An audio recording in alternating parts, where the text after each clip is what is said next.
ఇంకా ఎప్పుడు నాతో మాట్లాడతారు సారే అని పద్మావతి మళ్ళీ మళ్ళీ అడగతానే ఉంటుంది విక్కీ కాడ. సో విక్కీ ఏం చెప్తున్నారంటే, నా అక్క దూరం అయింది, పాప దూరం అయింది, అంతా నీ వాళ్ళే. నువ్వు అప్పుడు ఒక మాట ఫోన్ వచ్చింది మాటలని చెప్పింటే ఇప్పుడు ఇంత దూరం వచ్చి ఉండదు కదా. అక్క ఉండుంటుంది, మన పక్కనే పాప ఉండుంటుంది, మొత్తం దూరం అయింది రీజనే నువ్వే అని మళ్ళీ మళ్ళీ రిపీట్ చేస్తూనే ఉన్నారు.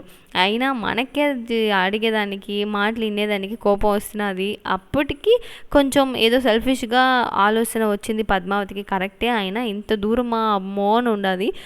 మీరు చెప్పండి, వికీ అయితే చాలా ఇష్టమా లేదంటే పద్మావతి అంటే ఇష్టమా అని కమెంట్ బాక్స్లో చెప్పండి. ఇద్దరు మీకు చాలా ఇష్టమా? మర్చిపోకుండా ఈ వీడియోకు like like like please like పెట్టేయండి. Thank you so much. And ఇప్పుడు వచ్చే ఎపిసోడ్లో ఏం జరగబోతుందంటే, ఈ మాదిరిగా మళ్ళీ అడగతానే ఉండదు, నా కాడ మాట్లాడతారా లేదా, మనం ఇద్దరు కలిసి పాప ఎక్కడ ఉండదో వెతుకుతాము, ఖచ్చితంగా దొరికిపోతుందని మొత్తం సపోర్ట్ నేను ఇస్తానని పద్మావతి మొత్తం మాట్లాడుతున్నది.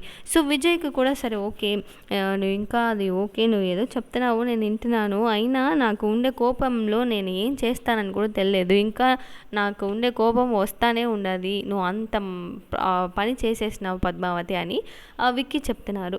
అయినా విక్కీకి చాలా చాలా చాలా కష్టమైన ఒక మూమెంట్ అంటే, అక్క ఎంత కష్టపడి అక్కడ ఓడికాడ ఉండదు, అండ్ మనం కూడా జాలీగా ఇక్కడ ప్రేమగా ఉంటాము, పిల్లకాయ అదే ఆ బిడ్డను చూసుకుంటామని హ్యాపీగా ఉండదు, మనకాడ బిడ్డ లేదు, ఆ అక్క ఎంత బాధపడతాదో పాపం అని ఏదేదో అనిపిస్తున్నదని ఫీల్ అవుతూ ఉన్నారు.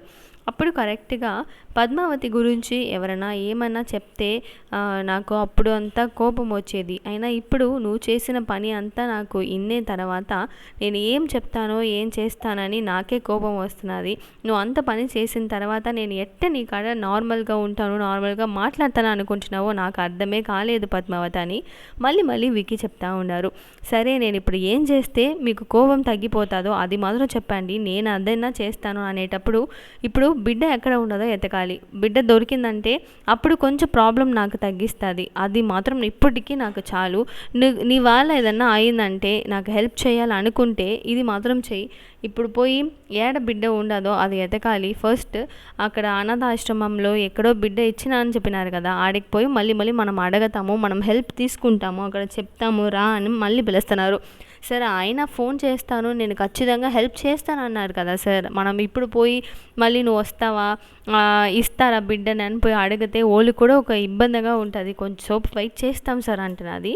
అయినా లేదు పద్మావతి, నా వాళ్ళ మారలేదు, ప్లీజ్ నా కోసం ఈ హెల్ప్ మాత్రం చేయని ఎంతో కోరుకుంటున్నారు. అండ్ ఇంకా ఒక స్క్రీన్ లాట్ని చూస్తే అను ఆర్య వీళ్ళిద్దరు గొడవలు అమ్మో అని ఉండదు, ఎందుకంటే ఇప్పుడు ఆర్య ఇద్దరు కూర్చొని మాట్లాడేదానికి కూడా సోట్ లేకుండా ఎప్పుడు ఒక గొడవల పైనే ఉన్నారు.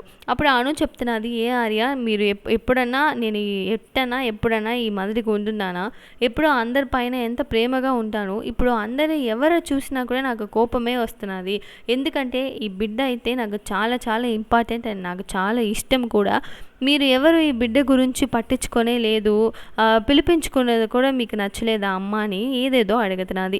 ఇదంతా అయిన తర్వాత తను ఏం మాట్లాడుతున్నదో నాకే అర్థం కాలేదని ఆర్యకు కూడా ఏమేమో ఆలోచన అంతా వస్తున్నది. కాడ కూర్చొని మాట్లాడుతున్నారు. నీకే తెలుసు మన ఇంట్లో ఏం పరిస్థితి అని, అయినా కూడా నువ్వు ఇంత మాట్లాడుతున్నావు, నేను ఏం చేసేది, నేను కూడా ఇప్పుడు పని దొరకాలని చూస్తా కదా ఉన్నాను, ఊరికే డబ్బు వస్తుందా, మనం కూడా ఏదైనా ట్రై చేయాలి కదా అని ఆర్య కాడ అంటున్నది. ఆర్య కూడా అదంతా కరెక్టే, వికీ ఒక్కటే ఇప్పుడు అని నేను చూడకుండా నేను కూడా ఎతకతా ఉన్నాను, ఖచ్చితంగా దొరికిపోతుంది, మన బిడ్డ అని మనమే ఉంటాము, నువ్వేం బాధపడబాక అని చెప్తా ఉన్నారు. అప్పుడు వచ్చి నా పైన అందరూ కోపం చేసుకుంటున్నారు, నేను ఇప్పుడు ఏదో మారిపోయినలాగా అందరూ కాడ మాట్లాడలేదు, అందరూ చూసి నేను ఏదో ఎగతాళిగా మాట్లాడుతున్నానని ఎవరెవరికి ఏం మాట్లాడుతున్నారో అదంతా అంటున్నారు, నా బాధ నాకే కదా అని ఆర్య కాడ చెప్పి ఏడుస్తున్నది. సరే మనం చూస్తాము ఏం ప్రాబ్లమో మనం చూస్తామో సాల్వ్ అయిపోతుందని ఇద్దరు మాట్లాడుతూ ఉండేటప్పుడు మురళి వచ్చి ఇప్పుడు ఎట్టనా బిడ్డ ఎత్తుకొని వెళ్ళాలి, ఇది ఇప్పుడు ఇంట్లో ఉండే పాప వీళ్ళందరూ దాచిపెట్టి కూడా మన బిడ్డను ఎత్తుకొని వచ్చి పెట్టుకునేదానికి అవకాశం దండిగా ఉన్నది.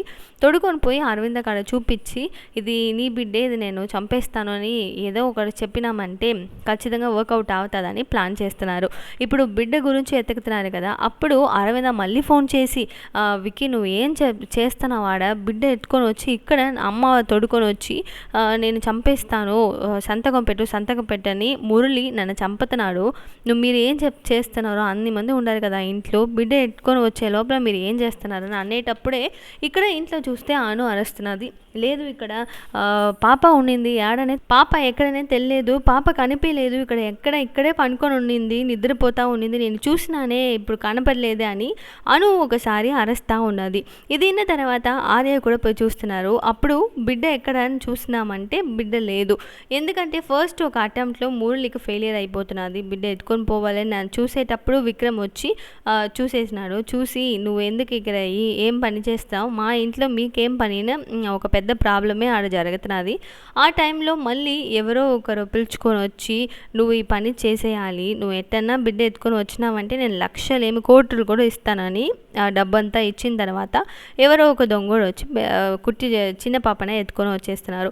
ఇది స్టోరీ పోతా ఉండేటప్పుడు కరెక్ట్గా మన యశోధర్ సార్ ఉన్నారు కదా బాస్, వాళ్ళకి ఇప్పుడు బర్త్డే ఉండబోతుంది.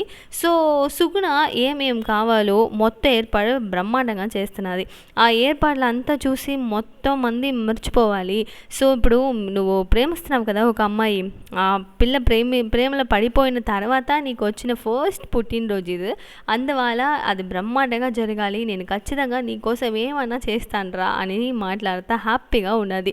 సో అప్పుడు కరెక్ట్గా యశోధర్ ఏం చెప్తున్నారంటే నాకు ఫోన్ చేస్తుందమ్మా పిల్ల అని అనేటప్పుడు తను ఖచ్చితంగా నీకు ఫోన్ చేస్తుంది, నువ్వు చాలా చాలా ఇంట్రెస్ట్గా ప్రేమిస్తున్నావు కదా, ఆ ప్రేమ కొంచెమైనా ఉంటే తను కూడా ఫోన్ చేస్తుంది కదరా, ఎందుకు బాధపడుతున్నావు, చేస్తుంది అనేటప్పుడు టైం 11:30 11:40 అని కొంచెంగా పెరుగుతూ ఉన్నది.